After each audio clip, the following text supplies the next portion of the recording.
Okay, we are live. Okay, guys, a big welcome again.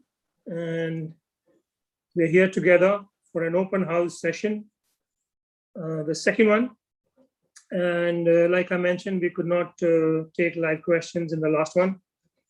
We could only handle the questions that we had collected from our Facebook group.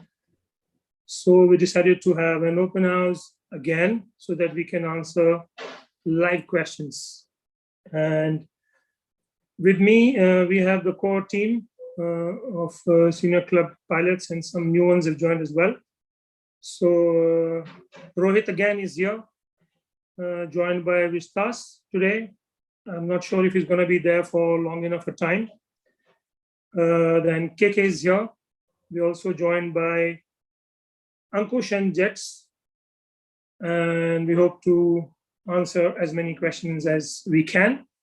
We like to be precise and to the point, to the question that come to us, so that we can take care of more questions. So options are: number one, you can ask a question directly, and Ninad will put you on.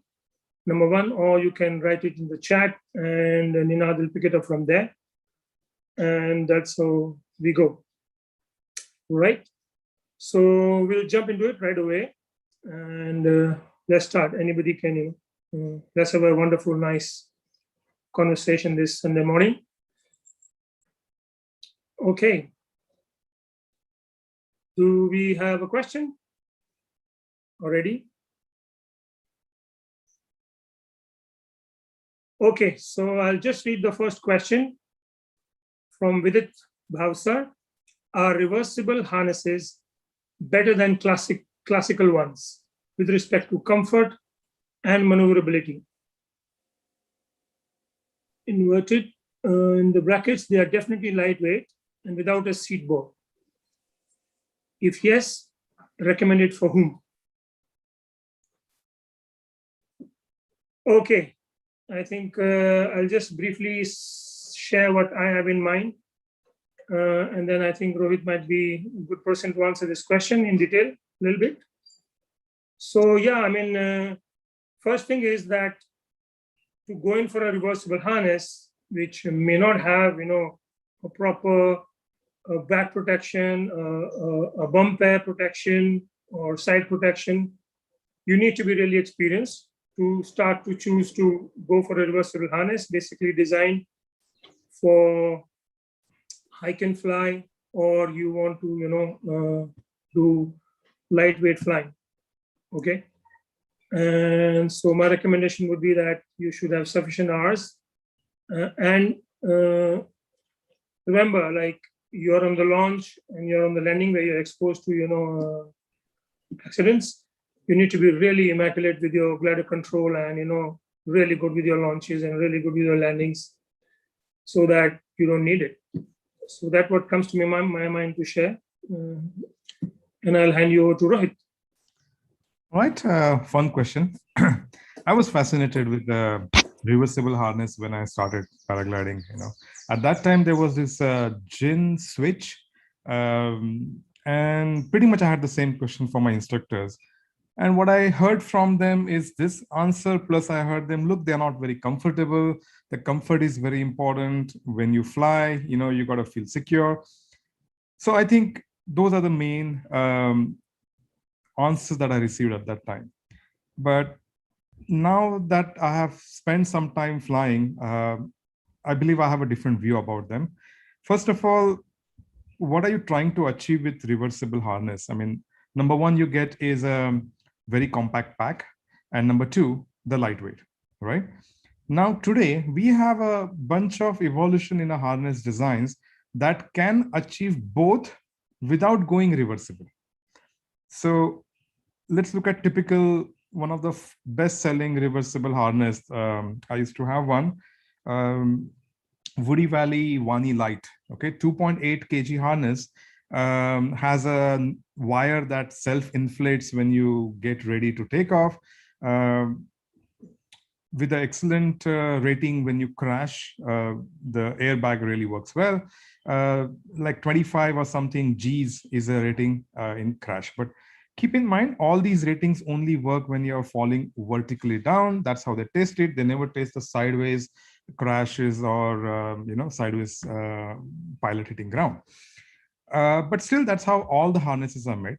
You compare that with a full-blown regular harness, it could be your advanced progress or some of these full-on harnesses.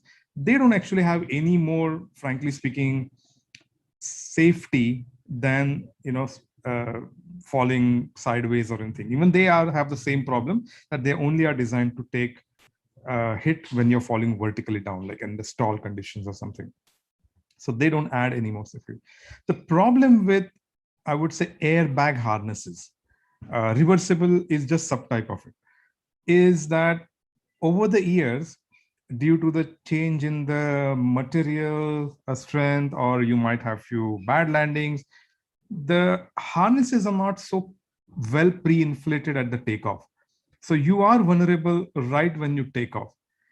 And that has been the classic problem.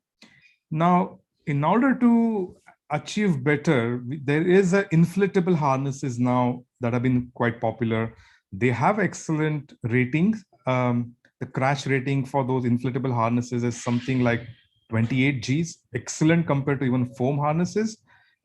They work right out of, when you take them out, when you blow them up right at the takeoff. If you have a crash straight out of the takeoff, it's going to work completely. They also work quite good in a sideways crash landing because it's hard shape. It's not a fluffy shape like an airbag typical.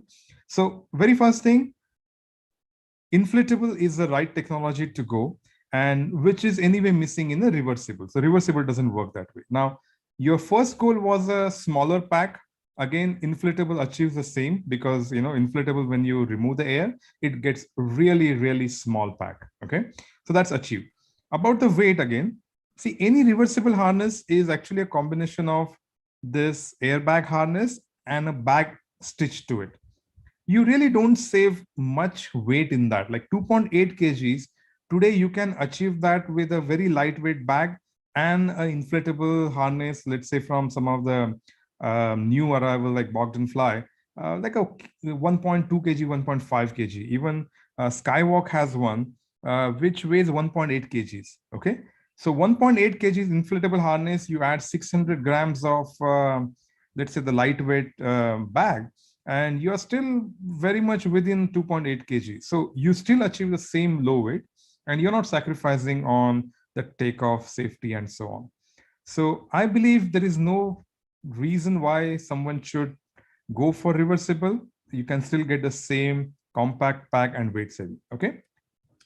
Reversible has another problem that when you reverse your bag, you are exposing some part of harness at times to the external elements, in the transport, putting them on the top of the Jeep, and you could get them torn up. So that's one more advantage of segregating your bag and the harness, that your harness nicely sits inside the bag.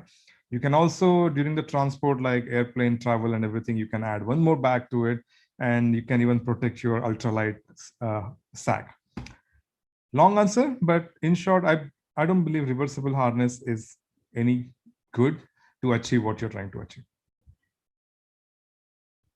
Any further question? Whoever asked the question, feel free if you still have some. No.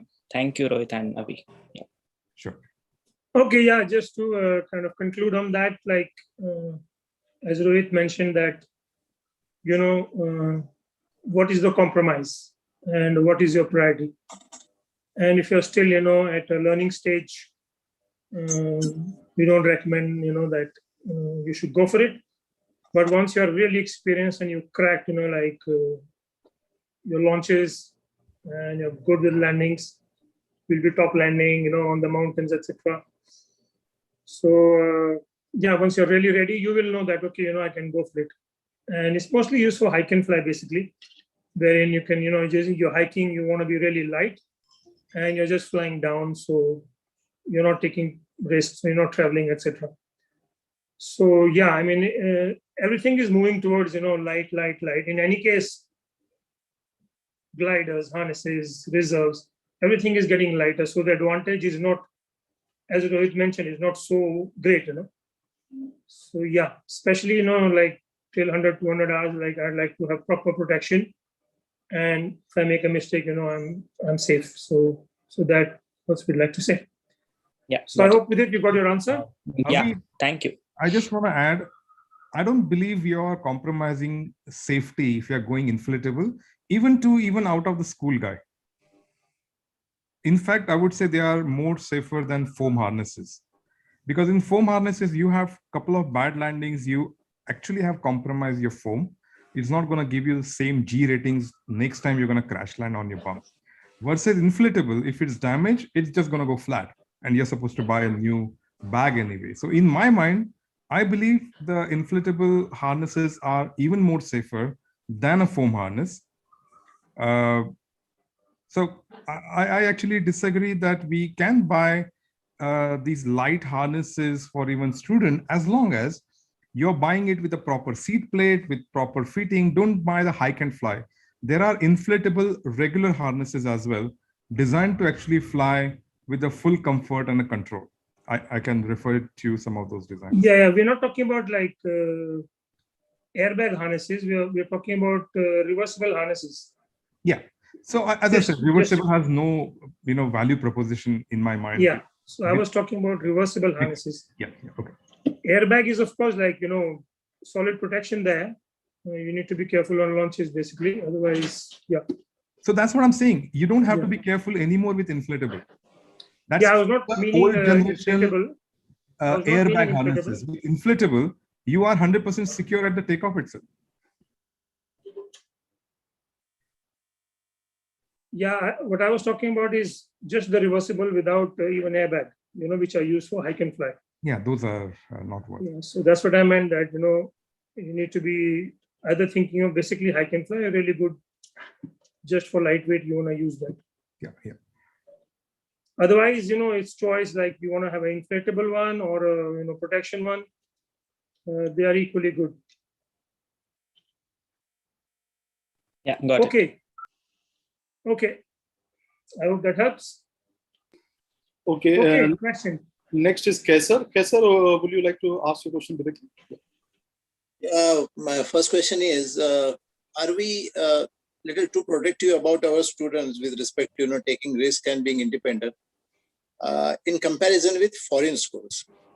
There is nothing wrong being protective. I just want to understand the comparison. That's if anybody has attended foreign schools, what was their experience with respect to our schools? If anybody can answer on that. That was my first question. Second question was just a technical question. I mean, just had it in my mind. Okay, is there any difference, between the drag ratio, the aspect ratio and the drag?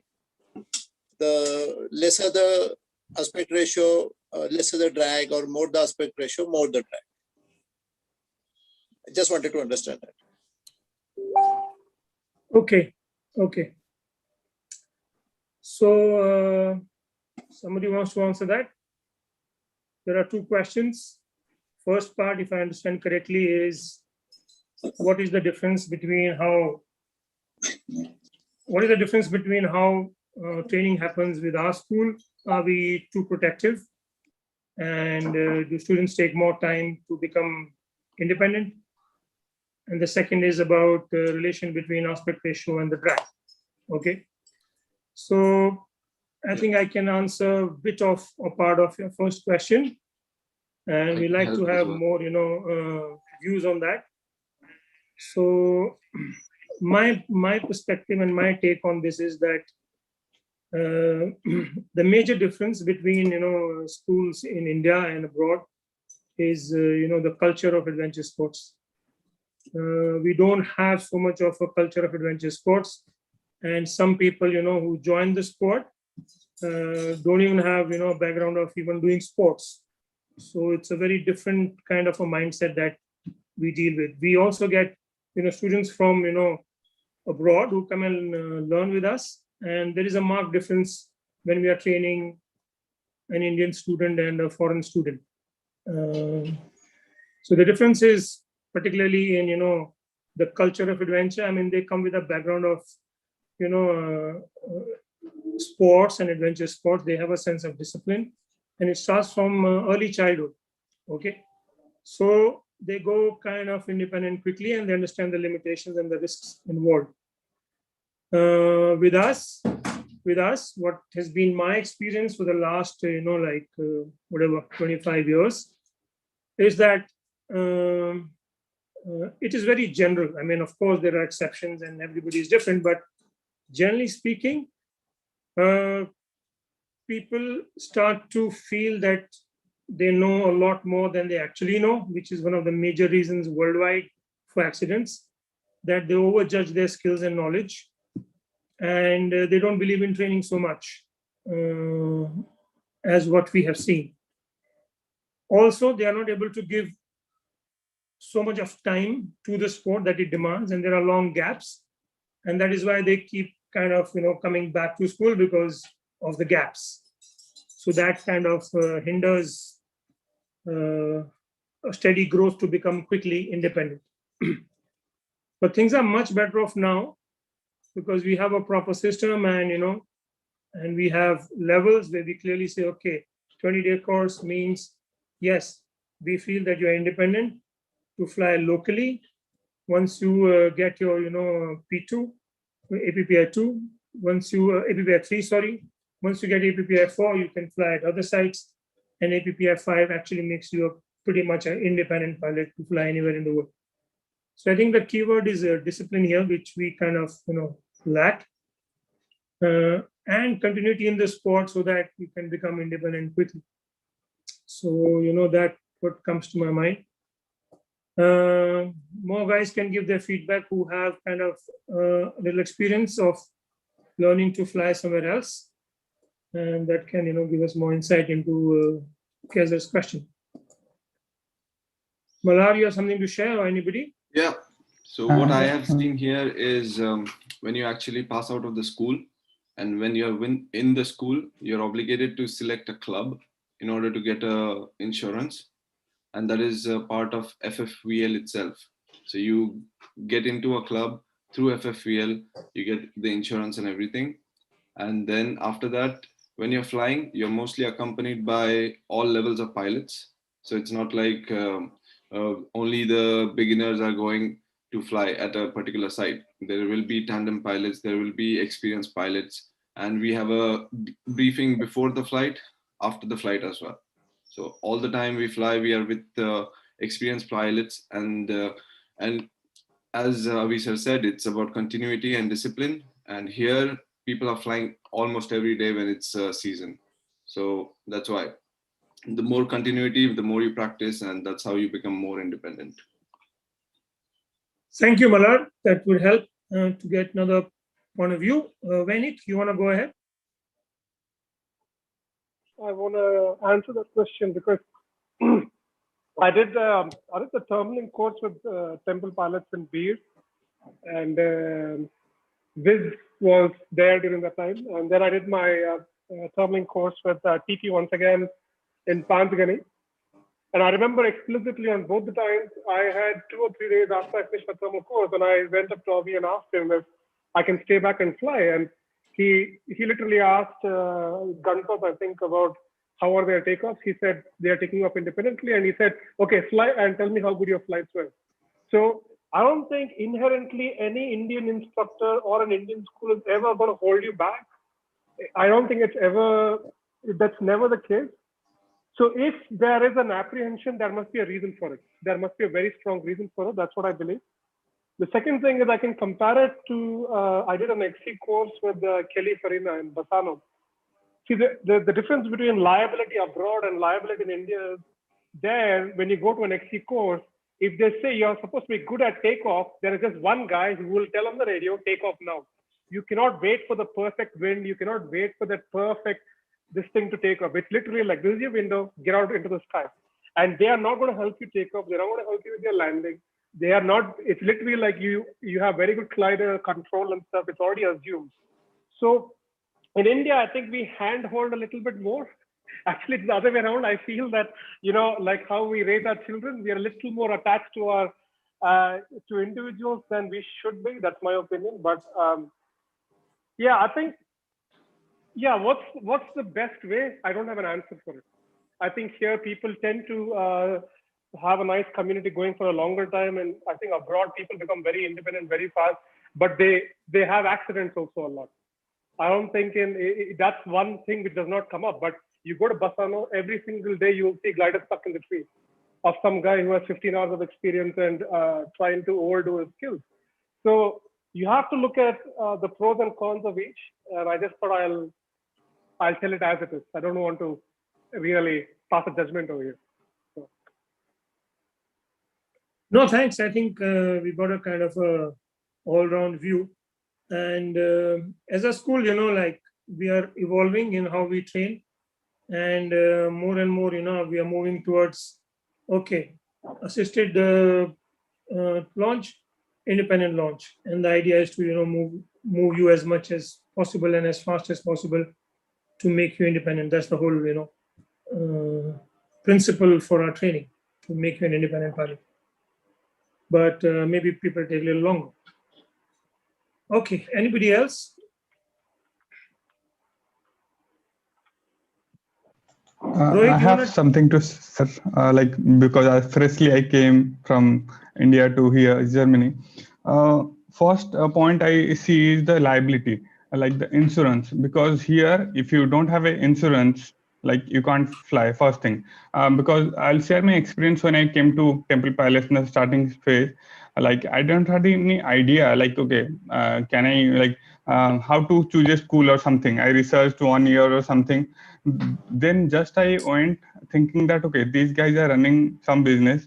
So because India, if you have some accidents or something, people will come after you, or the police or the government, all those things. So then I thought, okay, these guys have so many, like from so many years, they are doing this thing. So they are doing safe. So that's why I choose the school based on that thing, something.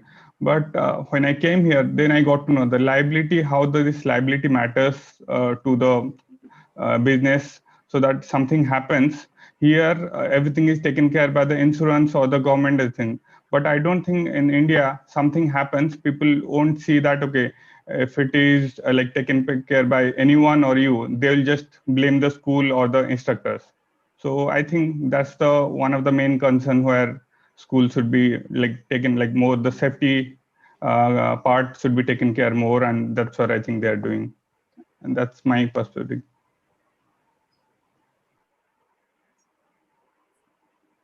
Thank you. Thank you. Rohit, you want to take the second part? Yeah, I'll try my best. It's a very complicated question and something that I've been still thinking about it and still have my thoughts forming in that area. So I'll take a shot. When we fly, we have two design considerations for a wing, right? One is the aspect ratio, the wing. Second is the thickness of the wing. Third is the lines. So I would say just profile is first aspect and the lines is a second aspect. Okay, these two things really make a lot of difference in the class of the wing, the safety of the wing, the performance of the wing, and so on. In relation to the drag.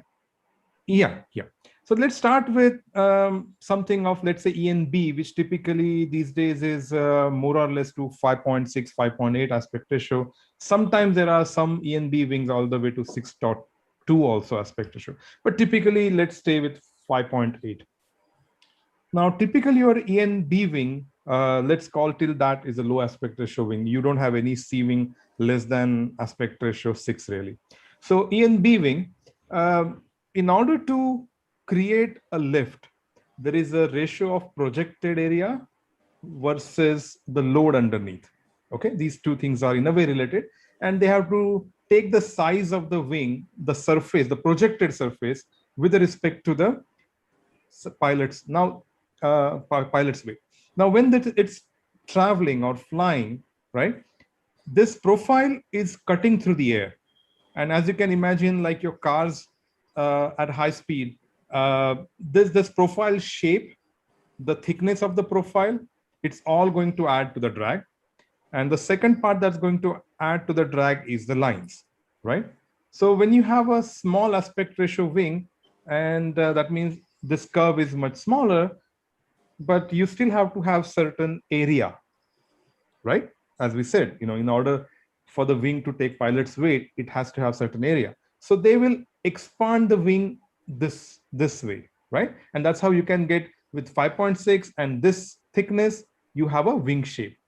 And now with so much wing shape, you obviously have to have a lot more lines to be able to support that entire structure. So suddenly you have more lines as well, right? So you cannot have a wing which is thicker and less lines. Also, your sails often can be bigger, even lower aspect ratio like ENA, they use a larger sail. Even that adds to the thickness of the profile. Now, the chase for performance is perpetual. So the easiest way designers find is if I can just extend the aspect ratio of this design, I suddenly have more area here, and then I can actually have much smaller width wing. So that is the reason if you guys have ever bought a concertina bag, all ENCs and higher wing actually uses a smaller concertina bag lengthwise, and typically your ENA concertina bags are much longer. So the moment you have the wing which is smaller in width, you suddenly have to have a less cascade lines, number of lines reduces, the drag reduces. By definition, you get better performance. Also in thermal climbing, watch my words, I'm not saying soaring. Often in soaring, some of the ENBs can outclimb ENCs and Ds as well, because they have a more area, and often the soaring lift is from downwards. But thermaling, you are carving, you are continuously flying in certain angle and carving along, and often you're, apart from the lift, which is aerodynamic lift, there is always a push lift as well. So that push lift surface, in case of a high aspect ratio wing, even if you tilt it, you're still gonna get pretty much the same projected area. Versus a smaller aspect ratio wing, if you tilt it, suddenly you have a much smaller area. So your the lift slightly reduces, right? So you lose some efficiency in turns and fly compared to the high aspect ratio wing. Now, that gives some other advantage, like your loading increases. The loading increases makes your glider much solid. So you will have a less active piloting requirement on ENB. You will have a less tip tucks in the low Bs or Bs general. Versus Cs, you have to have a very active piloting on both the parts. Otherwise, you will have bigger collapses on the side. So there are pros and cons. But in general, you will see that higher aspect ratio gives more performance, adds more pilot overhead to manage the pressurized with your brake and weight shifts and everything, less lines, so that improves your performance. So overall, this is a fine balance. And just one interesting thing, I have already talked to you about. Okay.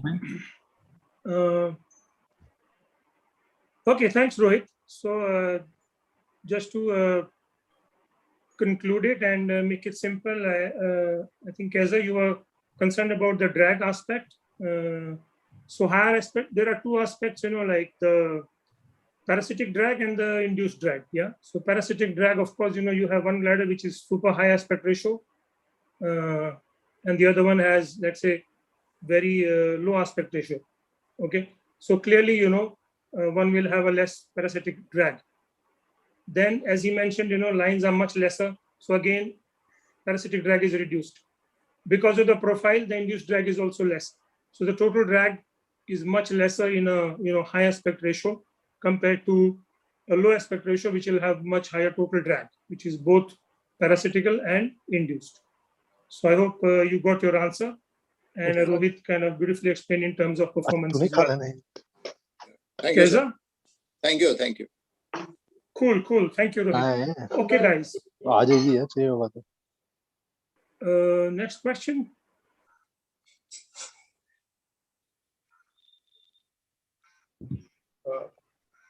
If anyone has question, you can ask directly.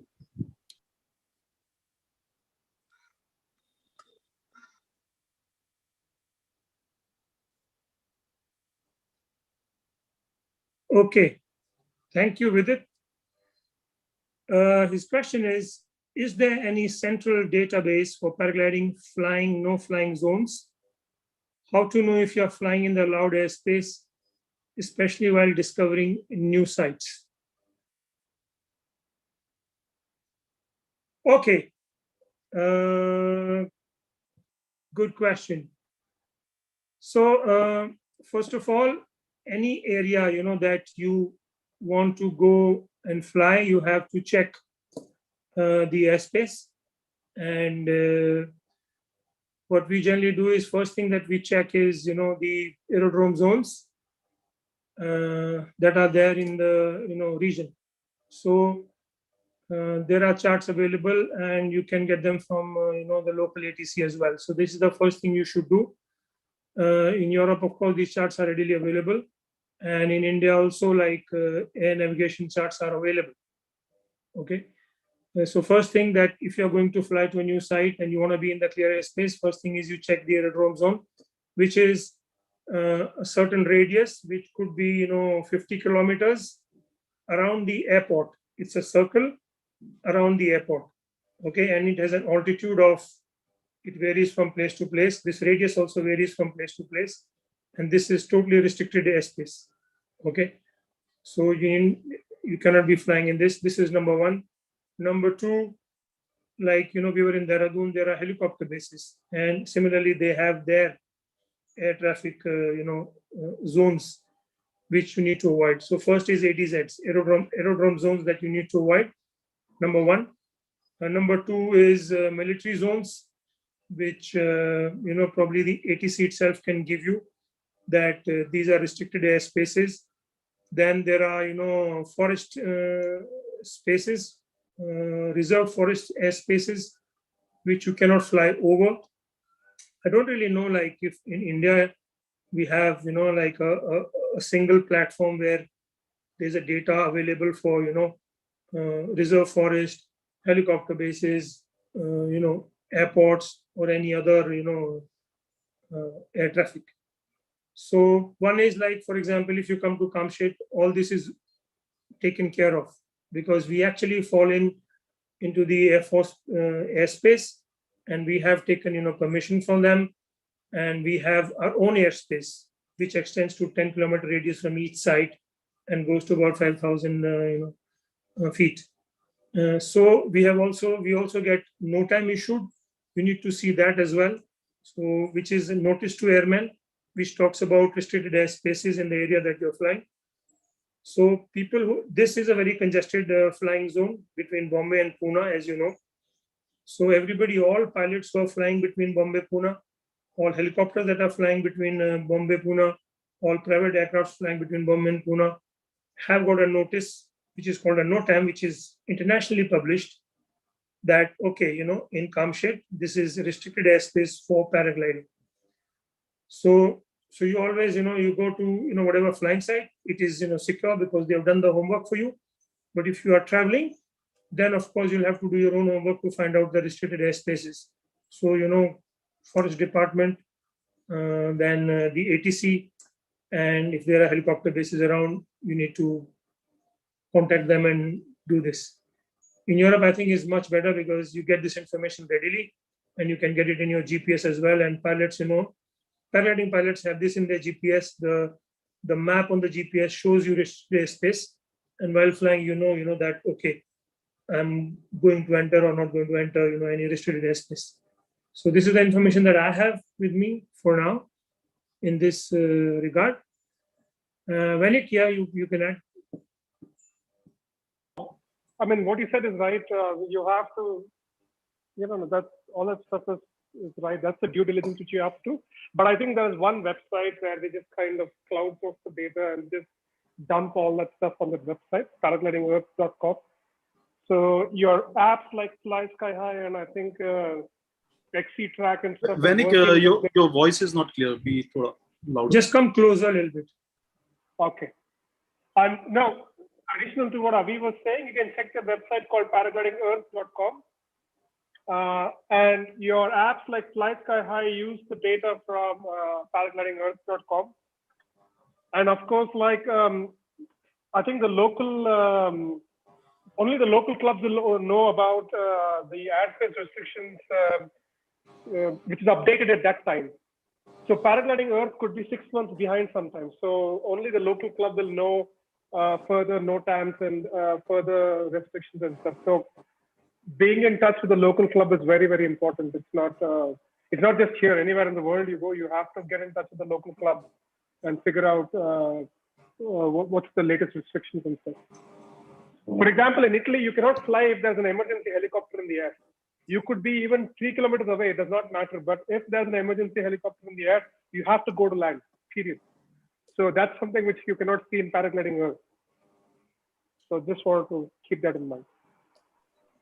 Yeah, got it. Thank you. Okay, thank you, Vidit. Okay. Okay, Nina, do we have another question? Yes, Malla, you want to go next? Hello. So just based on my recent experience, I was comparing a few applications here, and I figured out that FlySky High is quite responsive, and that if you have a cockpit on your harness, is it possible that it can replace all the flight instruments that we use today? I think Rohit can answer you that, but it's always good to have a backup, I would say. In case one goes, you have something to back it up.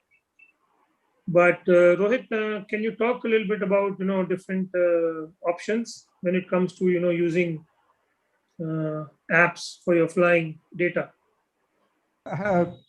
In fact, Vainik is the one who started this journey ahead of me.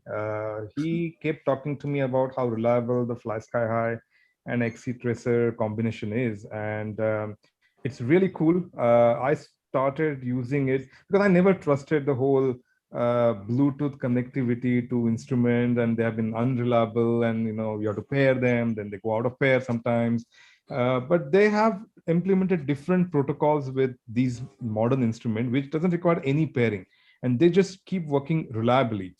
Now, for some reason, if you're not a FlySky High, or I would say that's only available on iPhone platform. If you're an Android person, I have also used XC, what's that? XC-Track. XC-Track, and it's beautiful. I mean, it's very powerful, as good as I would say FlySky High. FlySky High scores more in the usability aspect, the way you can add waypoints, quickly create a plan for yourself, versus the whole integration. I mean, as usual, I would say you can do everything and anything that you can do in FlySky High in XC-Track, but it takes more configurations, more time, and you just miss the click sort of experience. So that's really the difference. But I have used both, and one of the reason I again moved, I keep moving back to Android and iPhone, but recently I again moved back to the iPhone family, and prime reason I would say is the FlySky High. I really want to get back to again FlySky High. I like it. Yeah, okay, I can add because I've been flying in a combination for 3 years now. And yeah, I tried to convince my flying buddy who I fly with all the time to move, and he kept pushing me away, saying that you and your stupid gadgets and stuff like that. But now he's convinced, and I'm happy he mentioned that he's convinced about it. See, there are some practical challenges. In the sun, this old AMOLED screen goes completely black. Okay, so it depends on the angle of the sun sometimes, and when it's critical, when you want to see some glide angle, or if you want the direction of the wind, sometimes it's completely black. So for that, I went for a bigger screen. So the bigger screen, big digits is better for that. So you can use your peripheral vision to see the numbers. You don't have to look directly into the phone. That's one thing. The second thing is how to tether the phone to the cockpit is something which is a challenge, because when you're running, your chest hits the phone in the chest and the phone flies out. That's a very, very practical thing which happens. So I've tried magnets, I've tried double-sided tape, and now I've settled on a very strong Velcro.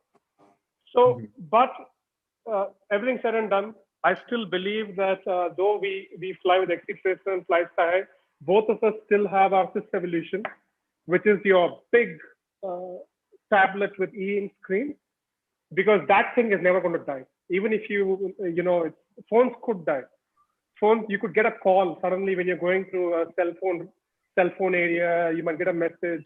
Your app might collapse, but your FlySky is never going to.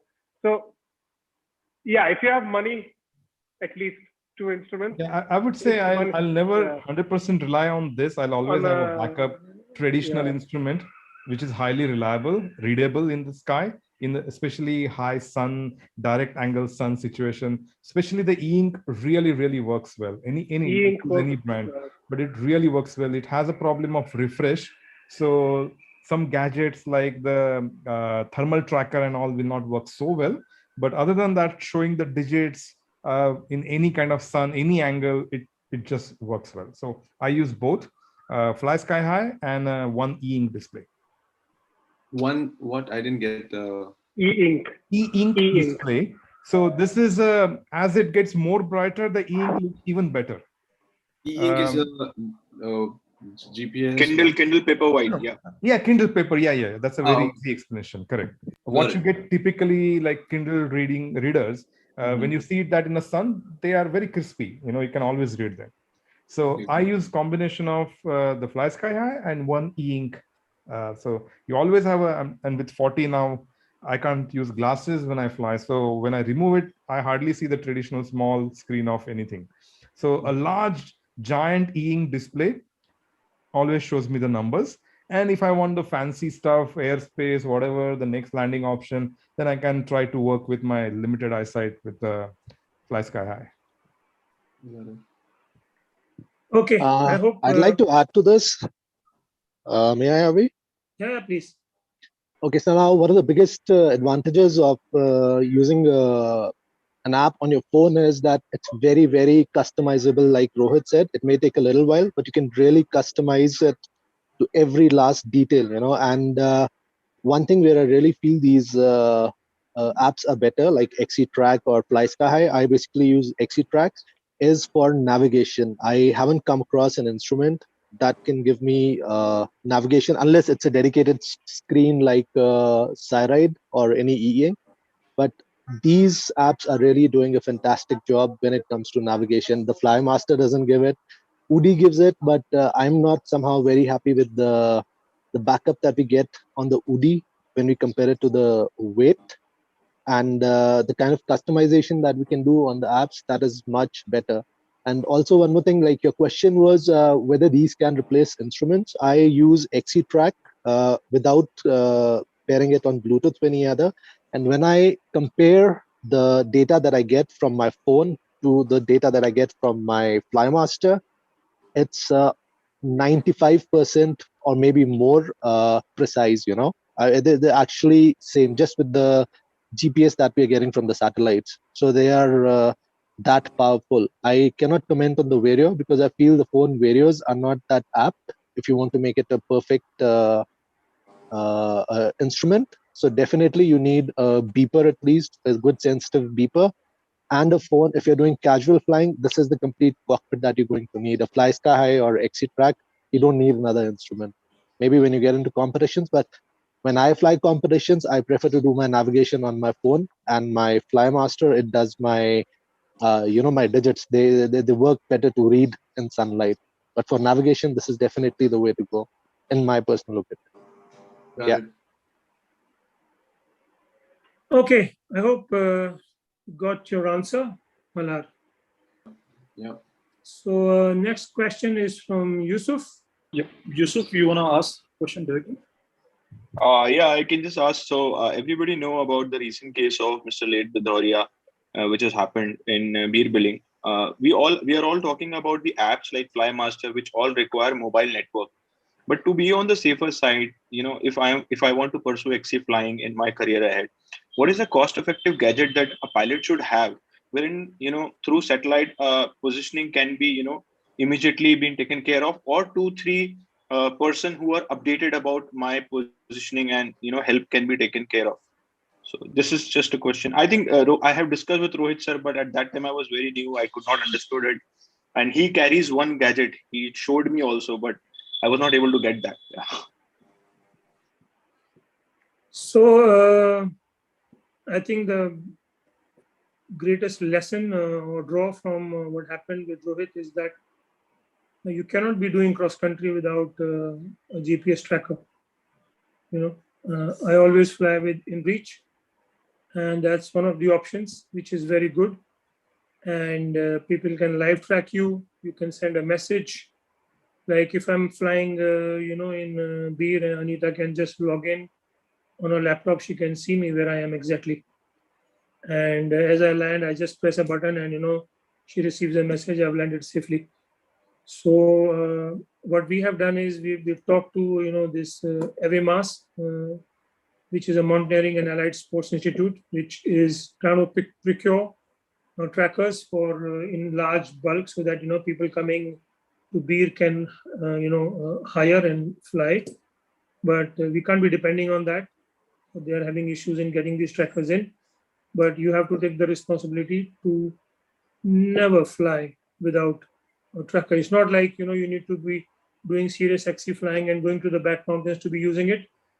You can be stuck somewhere and people can't reach you unless they get some kind of direction where to find you. Maybe you're on a big region which is full of forest and they're blinded, like they don't know where you are. So I think it should be almost made compulsory that you have a tracker. The options, I think, Rohit, you want to talk a bit about this? What are the cheapest? There is somebody in India who's decided to make more cost-effective trackers, but I don't know like where he has reached in his plan. But at the moment, like InReach is what I use when I fly XC. Yeah, Rohit. So, Avi sir, just one question. Sorry, Rohit sir, just one question. The InReach that we are using, so let's say you landed in a forest. So what is the radius that the live location? What is the exact real-time radius that InReach covers? Or is it a real-time like 10 meters, 20 meters, if a search team has to come and look at you? Okay, I'll take that one. Yeah. So let's start from the basic. There are three types of communication that you should think about when you're flying cross country. I mean, as Avi said, doesn't need to be back mountain. Even in a front mountain, you could find yourself in a position where your phones are not working and you have no way to communicate. So let's start with a simple one. Definitely, it's the right thing to say that you should always fly with satellite tracker, and I believe it. But minimum is your some kind of a tracking with your phone. Yeah, with even a normal phone, there are various live track 24 kind of a servers, and if you have configured it, subscribed it, it can create a breadcrumble trail of where you have been. So the moment you enter the area where there is no cell coverage, it will go out of, but at least people will understand your trajectory, which way you're heading till the connection was there. That's I would say by default, everyone should do it because everyone has a phone. Number two, your radio and a buddy to fly with is another inexpensive and very highly reliable tool. Never ever fly alone without explaining your plan or continuously being in touch with your buddy or someone. We always fly in a small group. We always, when we get to the takeoff, we always find who else is flying, what's your rough plan. Then we make group of 2-3 pilots, all check our frequencies. Then we continuously keep in sync with each other. Every time we are on a transit, we tell them, now this is where the next point that I'm heading. So at least people have a very clear understanding of my last call and generally what I was doing. So that's good because my buddy is also gonna find me at the end of the day if I don't reach. Now, these are the two, I would say, minimum thing. Now, satellite. In satellite messenger, there are two options. InReach, which is an Iridium-based, network-based service, works pretty much across globe uniformly. There are hardly any dark areas. Has some issues such as sometimes their SMSs don't come to certain GSM networks and so on. But typically, if you have 5-7 friends that I broadcast my messages to, at least 70% of them do get, so that's good. You can be even found, you can actually select an option where people who have your live location tracking link can actually find you at that time where you are. So they can ping. They can remotely ping you. So that's one more option. Now, there are a couple of things. People often have bought it, activated it, and they kept it in their bag, including me. Even I have kept it in my side pocket, and it doesn't work. You absolutely have to keep its antenna open to the sky. Okay. That also means if you happen to go underneath a canopy, a thick canopy, and you are hanging, even then it will be difficult for people to get your location or to send SOS message. So keep in mind that limitation. Now, other option here is a spot. By the way, InReach has a two-way communication. You can receive message, you can send message. All goes through satellite directly. So you don't have to work on any mobile network. So that means as long as you have a line of sight to the sky, it's great, because the two-way communication sounds simple, but it's amazing saver. It can avoid a massive rescue operation, a false rescue operation. Because if you can tell, let's say I'm returning back late in the day from 360, I'm sinking to low, and I decide, no, not worth it. I'm just gonna quickly top land. I find little meadow, I just top land there. Now I decide maybe tomorrow I'll take off from here. But the whole world will think that I'm not reachable, my cell phone is not reachable, they are worried for me, they'll start cramming things. Just one simple message that I have landed safe and I'll take off from here tomorrow is going to solve many things. Your family, your friends all can have a peaceful night. Very important two-way message. The other option is Spot. Traditionally Spot didn't have two-way messaging, but I believe recently they added two-way messaging. I'm not sure, I haven't looked at the recent. But Spot is limited in their network. For example, they officially don't support India.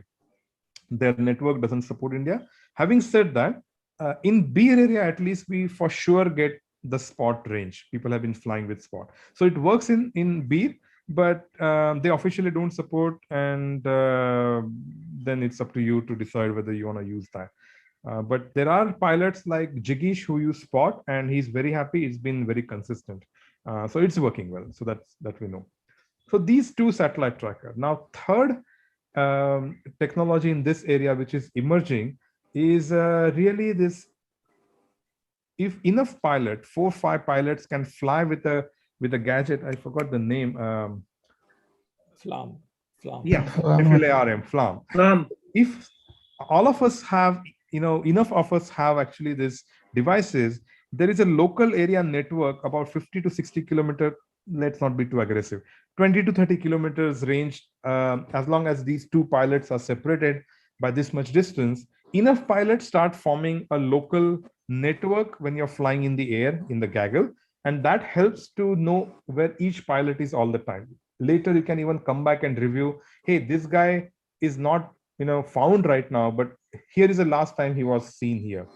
That's effective. Or if, let's say he's landed and hanging by the tree, if tomorrow enough pilot starts flying around, they'll probably catch his location again, and we can triangulate his location again. So there is some benefit in that, and it doesn't require any subscription, any payment. The Spot and InReach are not cheap option, expensive.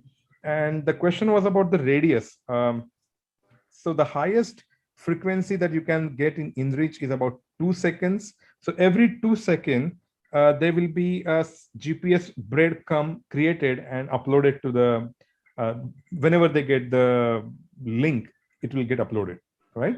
So 2 seconds, combine that with the speed of glider 40 kilometers per hour, you have roughly about 2 to 3 kilometer radius of granularity accuracy, right? But if you choose that like a 10 minutes, not 2 seconds, I think 2 minutes and 10 minutes are the two ones. Yeah. So if you choose the 10 minutes, it could be as big as about 9 kilometers radius. And 9 kilometers radius is huge radius in trying to find a person in the deep valleys, gorges, and so on. It's really finding needle, and often people might be searching you very close by, and if you can't respond, they still won't find you. And that's pretty much Rohit's case as well. They were searching in that area, but they still couldn't find him. So if you're going to start the breadcrumb or the tracking, it's expensive, but typically for us, the people who go there once in a year or twice a year, a month, it's worth paying almost about $70 to $80 for that 1 month of that highest resolution tracking. If you want to use it all year round, you can choose different package. It does still cost a lot. But if you're for sure using just for a month, I think it's worth it. Guys, feel free to add in case I have missed any detail. It's a vast area and it's also changing very rapidly. Worldwide, people are worried about this. I can talk about some of the Zello-like thing. This is a new app, a radio app on your phone, and it helps to send messages to all your buddies. It can even buffer, and whenever you again have that mobile network, it can send a flurry of messages, and then there's a record of those messages also. So this is also one of the app, very popular. If you guys want to know more about this, I can tell you more, but right now I'll just give this high level overview. Thank you, Rohit sir. Thank you, Abhi sir. Okay, I think, yeah, I mean, you have your phone. Number one, screen for your security. Number two, if you have a, satellite tracker, then you have your radio. And then, physically, other friends that you fly with know where you are. I mean, we are responsible for ourselves and we need to take all the precautions that we can to. And like Rohit mentioned, you land somewhere, you're safe, but nobody knows about it, and you create a huge panic, and it can be, quite disastrous. So yeah, we need to be sufficiently, enabled with all these gadgets that we can to, stay safe and not cause panic to our near and dear ones. Okay, I think, yeah, these are the options that we have currently, but yeah, FLAM is another thing that people are talking a lot about. And it was, talked about in the XC magazine as well. And Rohit mentioned a new one that, so yeah, I mean, and like I mentioned that somebody is, a scientist that is trying to create something for, Indian pilots in India at a much better cost so that you can get satellite tracker at a better cost. Okay, we'll update you as we know more on our club page in this regard. Okay. Yes, please. Joel Emma, you are next. Hello, sir. Good morning to all. Good morning. Sir, actually, I have a question and I'm asking on behalf of our fellow pilot who flies with us in Guwahati. Nice. His name is Bharat Das. He works for CID department in Assam Police. Okay. And he has a flying hours of almost 40 hours plus. And Okay. he has also attended a spot landing competition in Sikkim. So his question is that at takeoff, many a time, the takeoffs are happening and he is ready with his gear and a feeling comes of go or no go. So in between that, he has to take off or he make a decision and that reflects on his takeoff technique. So his question is this particular thing of go or no go at takeoff happens with the experienced pilots and how to overcome that? Sir, I would request you to answer in Hindi because he is watching you on YouTube now. Oh, okay. What's his name? Bharat Das. Bharat Das. Hello, Bharat Das ji. Namaste and welcome. और तो आपकी question का answer ये है कि 3 scenario होते हैं जब हम टेक ऑफ पे होते हैं हर पायलट के लिए, चाहे वो कम एक्सपीरियंस वाला हो चाहे ज्यादा एक्सपीरियंस वाला हो.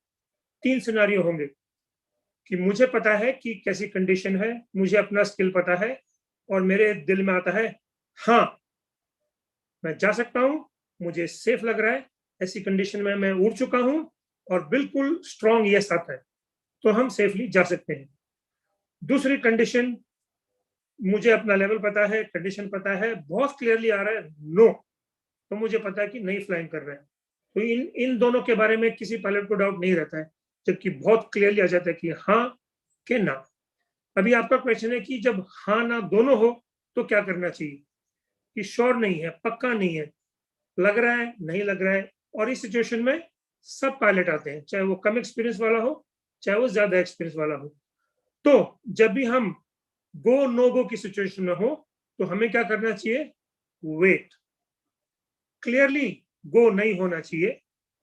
ओके, गो नो गो में गो कभी नहीं होना चाहिए। सो वेट, वेट मतलब मैं रुकता हूं और रीअसेस करता हूं। ठीक है, हो सकता है कंडीशन मेरे बाहर की हो सकता है कुछ मेंटल स्ट्रेस हो, या मैं अपनी स्किल पे डाउट कर रहा हूं। ठीक है, तो वेट, एक दो टेक ऑफ देखो, आपको पता चल जाएगा कि क्या हो रहा है इस कंडीशन में। मुझे पता है मेरी क्या स्किल है, मैं कर सकता हूं या नहीं कर सकता हूं। थोड़ा ऑब्जर्व करो, वेट करो, देखो क्या आंसर आ रहा है। फिर आ रहा है नहीं नहीं हो जाएगा, यस। जब क्लियरनेस आ जाए, go for it. Okay, so excellent तभी होगा जब हम गो नो गो में अपने आप को पुश कर देंगे। ओके, जब हम अपनी स्किल्स को ओवर एस्टिमेट करेंगे और जाएंगे तो हम चांस ले रहे हैं। जब हम श्योर हैं, हमें पता है, तो हम चांस नहीं ले रहे। ठीक है, ऐसा कभी नहीं होगा कि आपको फुल कॉन्फिडेंस है। थोड़ा बहुत नर्वसनेस होगा ही होगा, थोड़ा बहुत एंजाइटी होगी। उसके लिए हम क्या कर सकते हैं? उसके लिए टेक अ डीप ब्रेथ। हो सकता है कि मेरा माइंड ज्यादा काम कर रहा हो और मेरे में स्ट्रेस पैदा कर रहा हो। सो जब मैं एक बड़ी सांस लेता हूं तो मैं अपने थॉट प्रोसेस को ब्रेक करता हूं, तो मैं प्रेजेंट मोमेंट में आता हूं। लो एयर टाइम पायलट है तो ये बहुत बार होगा कि मैं इमेजिन ही कर रहा हूं कि नहीं गड़बड़ होगी, नहीं कुछ ठीक नहीं होगा। तो मैं एक डीप ब्रेथ लेके अपने आप को प्रेजेंट मोमेंट में लाऊंगा, इमेजिन करना छोड़ूंगा और रियलिटी को देखूंगा कि क्या है। सिचुएशन को रीअसेस करूंगा और फिर देखूंगा कि अब मुझे क्या लग रहा है, 2 मिनट बाद मुझे कैसे लग रहा है। हाँ, ओके, मैंने थोड़ा ब्रीदिंग एक्सरसाइज किया, अपने आप को रिलैक्स किया, बेटर फीलिंग आया, सिचुएशन अच्छा लगा, मैं जाता हूं। लेकिन प्लीज ट्रस्ट, अगर नैगिंग फीलिंग है, नहीं आ रहा है, तो उसको रिस्पेक्ट करो। वो डर नहीं है, वो बॉडी का इंटेलिजेंस है और आपको कुछ बता रहा है। आप नहीं सुनेंगे तो आप चांस ले रहे हैं। आप 1-2 बार बच जाएंगे, कुछ नहीं हुआ, और अब हम चांस लेने लग गए और कुछ बुरा हो सकता है। तो अगर हम नर्वस हो रहे हैं, गोनो सिचुएशन हमारे को ज्यादा महसूस हो रही है, जब भी जाते हैं गोनो में हारे, इसका मतलब स्किल कम है हमारे। मुझे और ग्राउंड हैंडलिंग करनी चाहिए, मुझे स्लोप पे इन्फ्लेशन और लॉन्च प्रैक्टिस करनी चाहिए, तो मेरा कॉन्फिडेंस ज्यादा बढ़ जाएगा। मुझे अपने ग्लाइडर पे कॉन्फिडेंस आएगा, अपने ऊपर कॉन्फिडेंस आएगा, अपने कंट्रोल पे कॉन्फिडेंस आएगा, हवा को, सिचुएशन को समझने का और नॉलेज और कॉन्फिडेंस आएगा। तो मेरा गो नो बहुत कम हो जाएगा। अगर गो नो गो अगर ज्यादा है तो इसका मतलब स्किल लेवल काफी कम है, मुझे और प्रैक्टिस चाहिए। ओके, तो ऐसा है। जोअल जी, ठीक है? I hope he got his answer, sir. Thank you. You think he will have got his answer? Definitely, yes, sir. So be very clear. I mean, this is for everyone. Be very clear about this. It is very clear when it's a clear yes. It's very clear when it's a clear no. But when it is doubtful, I wait it out and I see whether it is the condition or my skill level or it is some psychological thing. And what can I do about it? We have, when we do your 20-day courses, we give you all the tools, what to do, how to deal with stress. And first and foremost is, maybe your mind is overthinking. I take a deep breath. I break the cycle of overthinking. I come to the present moment and start to see the reality of things. What is happening right now? Okay, outside, and my assessment of my skills in this situation, or is it a psychological thing? And I see how to manage that. If I need confidence, I talk to a senior pilot there. ये मैं आपके लिए भी बोल रहा हूँ जिन्होंने question किया है कि अगर श्योर नहीं है तो वहाँ पे कोई एक्सपीरियंस पायलट है तो उनसे बात करो कि ना मुझे ना ऐसा लग रहा है, मेरा इतना एक्सपीरियंस है, मुझे ना थोड़ा ऐसा लग रहा है, आप क्या बोलते हैं? वो फिर जो एक्सपीरियंस पायलट है वो आपको थोड़ा एक और पर्सपेक्टिव देगा कि नहीं, ये ना गश्त था, मैं ऑब्जर्व कर रहा हूँ और कंडीशन अभी ठीक होने वाली है या जो भी है, तो उससे थोड़ा कॉन्फिडेंस या अंडरस्टैंडिंग ले लो। कोई अगर सीनियर है, अगर इंस्ट्रक्टर है तो और अच्छा है। So you look into the eyes of the instructor and ask, आपको क्या लगता है? मुझे ना बहुत नर्वसनेस हो रही है, can you help me? So social meaning, social tools, senior pilot, some instructor, talk to them, get information. Your own tools, take a deep breath, break the cycle of the brain, okay, overthinking, take a step back, observe, sit down आराम से, देखो क्या हो रहा है, condition को observe करो, cycles को ऑब्जर्व करो, थोड़ी टेक ऑफ देखो, फिर देखो कि मुझे अब कैसा लग रहा है, और फिर decision low, okay? But whenever in doubt, wait it out. This is, a common thing, in paragliding. जब भी हम शंका में हैं, हम थोड़ा वेट करें, ओके? और fine, yeah, okay. Guys, if you want to add to this, you can add. Nina, we have more questions. Just something that I'll add about this. Yeah. And I think Avi said it rightly. We all feel the nervousness. We all are unsure. Rohit sir, sorry, in Hindi if possible, because he's watching you also. Good, we are giving this fellow some challenge. कोशिश करता हूँ. हमें सबको nervousness आती है take off पे, कितना भी कोई एक्सपीरियंस हो. उसमें एक बात की फिर हेल्प हमें हो जाती है. आप अगर आपके दोस्तों को जानते हैं, आपका कोई ग्रुप है जिसके आप साथ में फ्लाई करते हैं, तो आपको हर बंदे का काइटिंग स्किल, हर बंदे का फ्लाइंग स्किल, हर बंदे का टेक ऑफ स्किल पता है. आपको आपका पता है, आपने साथ में सबने काइटिंग की है, साथ में आपने काफी फ्लाइंग की है, तो आपके दिमाग में एक हायरार्की आ जाती है, किसका स्किल लेवल कैसा है, किसका कितना मेंटल स्ट्रांगनेस है कि वो डिफिकल्ट कंडीशन में टेक ऑफ कर जाता है. तो हमारे दोस्तों में भी कुछ बंदे ऐसे होते हैं जो हमेशा पहले टेक ऑफ करते हैं, इन काफी ट्रिकी सिचुएशन में पहले टेक ऑफ कर जाते हैं, तो फिर उसके बाद दूसरे तीसरे जाते हैं. ऐसे हमेशा एक रूटीन ही होता है. तो मेरे लिए इन शुरुआत के दिनों में मैं हमेशा देखता था कि अगर ये बंदा जाता है तो अगर वो मैनेज कर पाता है तो मैं भी मैनेज कर पाऊंगा, क्योंकि हमने देखा है कि जनरली हम दोनों साथ की लेवल की चीजें मैनेज करते हैं. So you start depending your decision. हाँ, ओके सर. वो बंदा किसी के साथ आप रैंकिंग थोड़ा करना शुरू कर दो, और ये रैंकिंग परमानेंट नहीं होती है.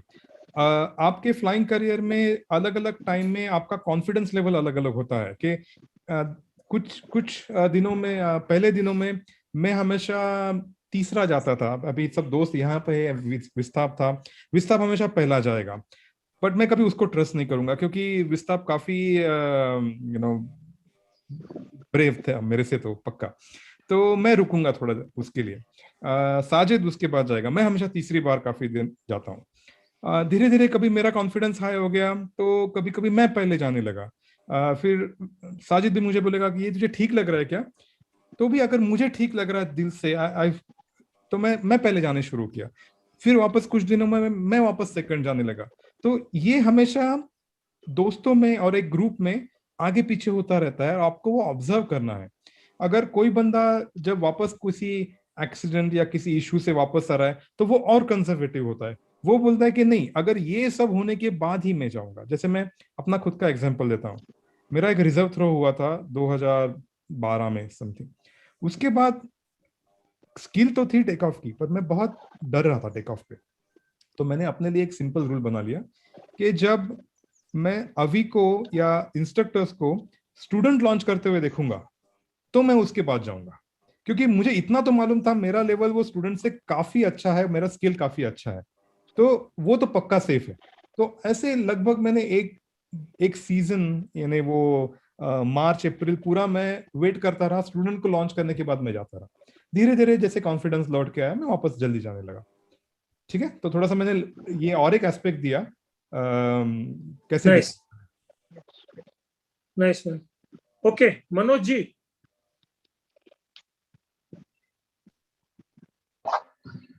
Yes, sir. Hello. Hello. Can you hear me? Yes. In this regard, I want to add something. कुछ देर पहले बात हो रहा था regarding foreign school and our Indian school at TP, our TP. So मैंने शुरू किया था paragliding I think in the year 2018. So after that it was very hard and expensive for me from visit Guwahati to Mumbai, then flight here. बीच में मतलब 1 साल का gap हो जाता था. बाद में हमको इधर we found some sites in Kokrajhar. The people was flying here. पर मुझे एक बात ये लगा,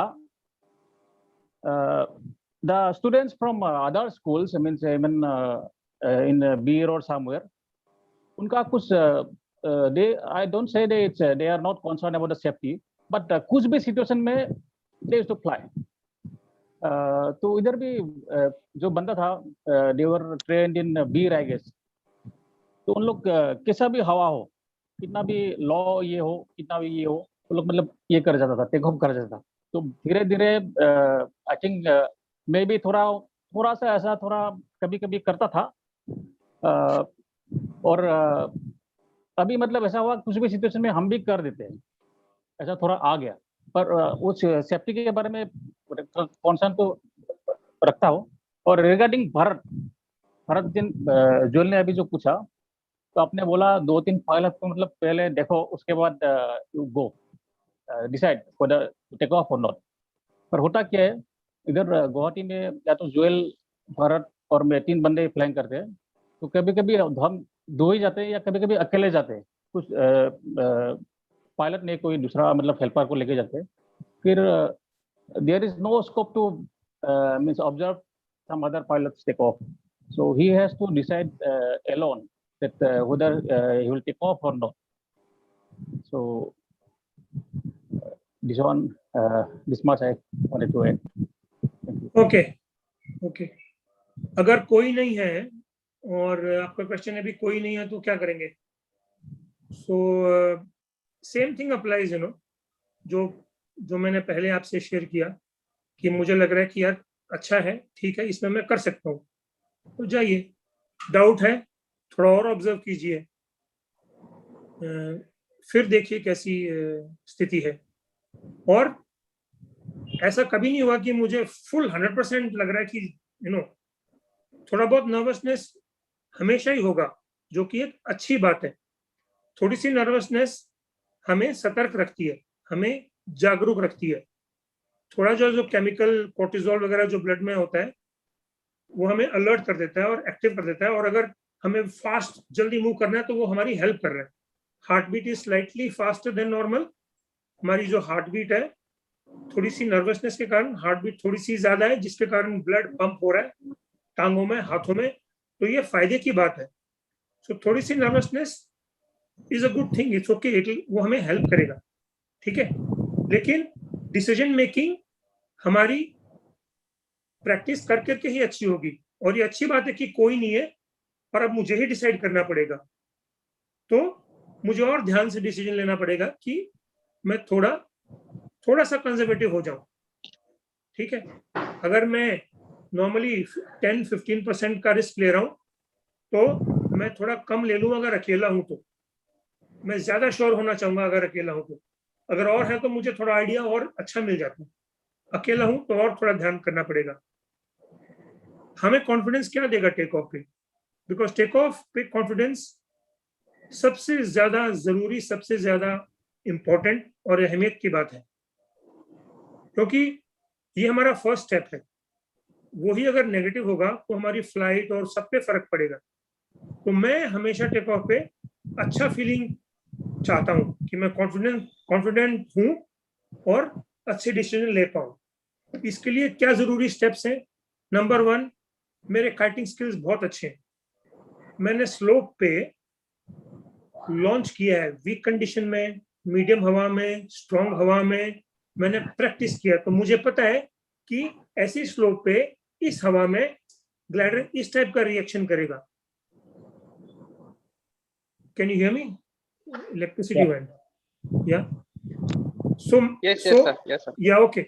सो मैं स्लोप पे, जैसे हम अपने काइटिंग क्लिनिक, एडवांस काइटिंग जेंटल स्लोप पे वीक विंड में लॉन्च करते हैं तो ग्लाइडर किसी अलग स्पीड से आता है, अलग रिस्पॉन्स देना होता है। हवा स्ट्रांग होती है तो हमें ग्लाइडर की तरफ जाके अलग सिचुएशन अलग तरीके से कंट्रोल करते हैं। तो हर कंडीशन में मैंने स्लोप पे लॉन्च प्रैक्टिस किए हैं, ठीक है, और मुझे पता है कि क्या एक्सपेक्ट कर सकता हूँ। मैं टेक ऑफ पे बैठा हूँ, ऐसी हवा है, मुझे पता है कि ग्लाइडर कैसे बिहेव करेगा क्योंकि मैंने सब प्रैक्टिस कर रखा है। तो ये चीज मुझे कॉन्फिडेंस देगी टेक ऑफ पे। अगर मैंने ये प्रैक्टिस नहीं की है, मेरे को अपने लॉन्चेस सॉलिड नहीं किए, तो मैं थोड़ा नर्वस रहूंगा, ठीक है। दूसरा, इक्विपमेंट से फेमिलियरिटी, इंस्ट्रूमेंट्स हैं, इक्विपमेंट है, उससे हम बहुत फेमिलियर होने चाहिए। अगर कंडीशन अच्छी है, 2 मिनट में I can get ready without making mistake and I go. उसमें भी अगर हम फेमिलियर ज्यादा नहीं है, वो भी हमें नर्वस करता है। तो हम जरा बैठ के सोचें, देखें कि क्या क्या चीजें मुझे नर्वस कर देती हैं। अगर मैं बहुत फेमिलियर हूँ अपने इक्विपमेंट से, मुझे पता है कैसे टक टक टक टक टक करके रेडी हो जाना है, मुझे पता है कि इस कंडीशन में ग्लाइडर कैसे बिहेव करता है, इस स्लोप पे हवा कैसे आ रही है, कितनी स्ट्रॉन्ग आ रही है, ग्लाइडर कैसे बिहेव करेगा, मैं कंट्रोल कर सकता हूँ कि नहीं, मुझे पता है। तो इसलिए मुझे ज्यादा नजर आएगा, ज्यादा मैं कॉन्शियस रहूंगा, ज्यादा मुझे समझ में आएगा कि सिचुएशन क्या होने वाली है। अब मैं टेक ऑफ पे गया हूँ और हवा में देख रहा हूँ कैसी है, मुझे अंदाजा हो जाना चाहिए कि क्या होगा, और मुझे पता है कि क्या होगा। उस हिसाब से मैं अपनी अच्छी डिसीजन लेता हूँ कि हाँ मैं जा सकता हूँ या नहीं जा सकता। तो ये इसको थोड़ा और ब्रेकअप करके और अपना कॉन्फिडेंस लॉन्च पे बढ़ाएं, ये सबसे ज्यादा जरूरी है। आप लॉन्च पे कॉन्फिडेंट हैं, आपको पता है अपने स्किल लेवल, आपको पता है कंडीशन कैसी है, आपको परफेक्ट डिसीजन लेनी है, ठीक है, बाकी कर रहे हैं, पर मेरी रिस्पॉन्सिबिलिटी है मेरी सेफ्टी की, क्योंकि मुझे पता है अपनी काबिलियत, अपना level. I don't have to compare with anyone. I see okay, it is good for me, I go. It is not good for me, I wait. Now it is looking good, I go and I take 2 minutes, I can launch. I don't waste time on takeoff. You know, now I am taking all the time. अरे पानी का है, अरे पानी डाला, पानी भूल गया, अरे इंस्ट्रूमेंट क्यों नहीं ऑन हो रहा है यार, ये कल तो चार्ज किया था, ओ अभी कंडीशन चेंज हो गई। You know, before I go on the launch, everything is टक टक टक टक टक. It will give me no problem. मेरी इक्विपमेंट कोई प्रॉब्लम नहीं देगी। मैंने बहुत अच्छी प्रैक्टिस करके है, मैं बहुत खुश होकर कॉन्फिडेंस से जाऊंगा। मैं रिस्क ज्यादा नहीं लूंगा, मैं सही डिसीजन लूंगा। And this is how you know you have to be confident on launch. You have to make yourself confident on launch. That is a lot of hard work, but you have to be confident, and it is the most positive step you can take towards your flying. You're confident on launch, you know when to go, you go, and it's a big first positive step to a great flight. Okay, this is what I felt like sharing. One thing, sir. Someone written in the chat box regarding the flying sites near Guwahati. So I want to add on this. If someone wants to come here, they can at least fly in at least 5 sites, whether wind is coming from the east or west, in any condition. If the weather is good, it's not raining, you can enjoy flying in at least 4 sites. So please do come here. I'm inviting you all. Yes.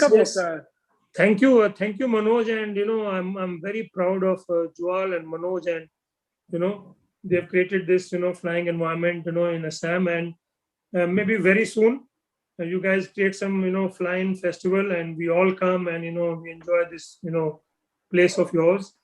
Our good wishes are with you, and we look forward to coming there and flying with you, and we are very happy that there are pioneers there who are developing the sport there, and we are very proud of you, Jual and Manoj. You guys fantastic, and yeah, little bit envious also, because you guys you were flying and we were sitting at home. Yeah, Vanik, you wanted to ask a question? No, I had a question for Joel itself about the flying in Assam, which months are good and all that stuff. I mean, what about a stay, and is it possible to do cross country and all that stuff, like in general? Everything. Actually, I'm audible. Yeah, now. First time. Now you're, Hello, Vainik, I'm audible. now you're audible. Yeah. Okay.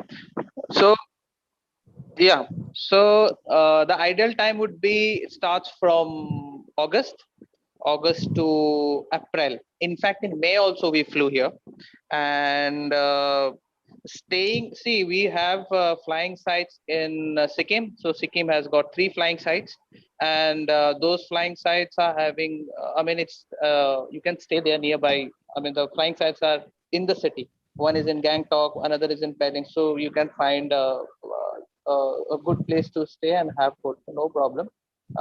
In Guwahati also, the flying site is very nearby, so you can stay in Guwahati. There is another site called Kharkuta in Meghalaya. So it's just like going to Kamshet from Pune. And then we have got some 7-8 flying sites in Arunachal.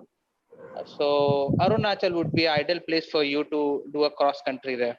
So a wonderful place to fly there. But I grew up in Assam for 4 years in Golaghat. In Golaghat near Keshpur, I grew up over there for 4 years. So that's why I want to like fly in Assam and yeah. So Golaghat actually is in Upper Assam, and we are in the mid Assam or the lower part of the Assam, Guwahati and the flying sites there we are saying. But near to Golaghat, Arunachal has got 7-8 flying sites, and very soon in September they are going to So in September they are planned. Yesterday only I had a word with Vijay ji, the president of Arunachal Aerosports. Arunachal Paragliding Association. So September they are going to have a state level Olympic. So in that paragliding is included. So September they have planned it, and that is a wonderful place to do cross country. And then there is another place called Sarchip in Mizoram. So that place has hosted I think 3 championships. That place is another wonderful and beautiful place. The takeoff is more or less like Beer, and you can do a nice cross country there. I have seen people flying there. There's a pilot from Indonesia, LD. So he has done a really good cross country there. So we were there for a spot landing competition, but he did it there, a cross country one. Amazing place to fly. So I think you can make a plan. I think Sajid sir and the party was already making a plan. I don't know where the plan is now, but ideal time to visit is from August to May, and you can stay nearby. I mean, staying is not a problem. Maybe having food is a problem, but stay is not a problem. So you are always welcome. Okay, great. Thank you. I think we need to plan a Northeast circuit, kind of a nice expedition. I have done a lot of flying in Assam, by the way, Mr. Joel and Manoj, but in a fighter plane. So Tezpur. Yeah, Tezpur was our Air Force Station base. And I used to fly over Brahmaputra, go to Zorat, and gorgeous. And some of my best flying has happened there. So yeah, maybe now the planes come and start putting turns on the river to line up to the runway, right? That is my earliest memory of coming to land in Tezpur, because that was the first airport at that point of time when we were kids to come from Bangalore to Kolkata to Tezpur. So Cool. Okay, I think we are in good time today, and we like to close the session in time. Before we, I think Santosh wants to add something about the launches. Santosh, please. Santosh Pawar. Okay. I want to add one more thing. जैसे Joel sir ने question पूछा ना कि take off पे, ताकि मेरे experience से मैंने बहुत बार देखा है टेक ऑफ पे कभी हमने स्टूडेंट को बोल दिया कि यू कैन डू द काइटिंग, कि काइटिंग करो, दे विल डू आराम से काइटिंग अराउंड लाइक 10-20 मिनट्स, और जब टर्न आता है उनका Oh, somebody muted him. No, Santosh. Santosh, unmute करो. संतोष unmute करो, unmute. जस्ट माइंड में रखो कि मुझे टेक ऑफ नहीं करते, जस्ट काइटिंग करना है, तो वो टाइम पे माइंड में लाके you can nicely inflate the glider, proper control करके थोड़ा काइटिंग करके तभी डिसाइड करो कि अभी मुझे जाना है, तो थोड़ा इजी हो जाएगा. तो ऐसे मुझे लगता है. Okay, I think we missed. I think what he wants to say is that people do good kiting and they have good, skills also, but they're not able to translate that to a launch because they think, oh, launch.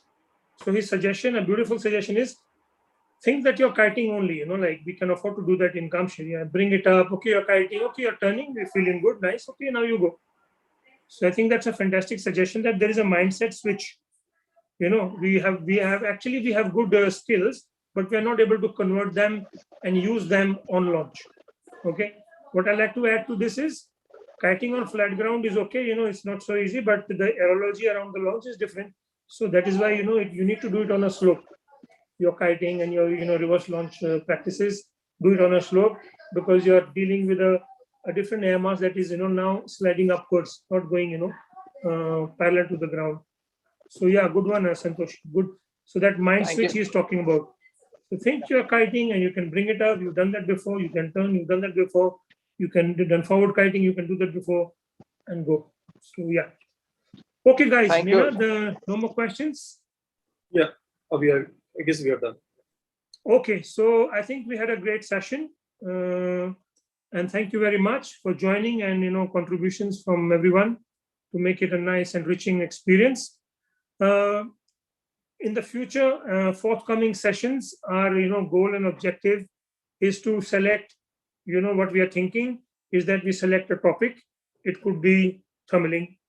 It could be all about SIV, and we select a topic which is quite narrow, and then we have a Q&A session.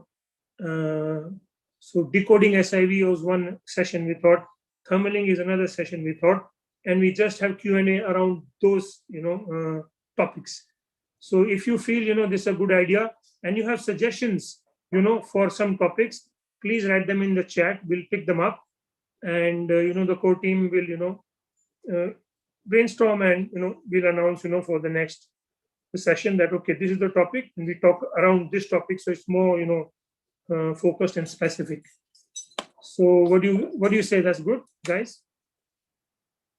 Okay, so yeah, Q&A, interactive and direct question answering is much better.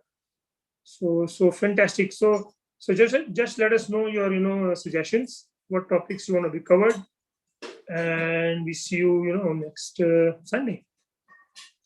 Thank you very much. I think it was fantastic, and wishing everyone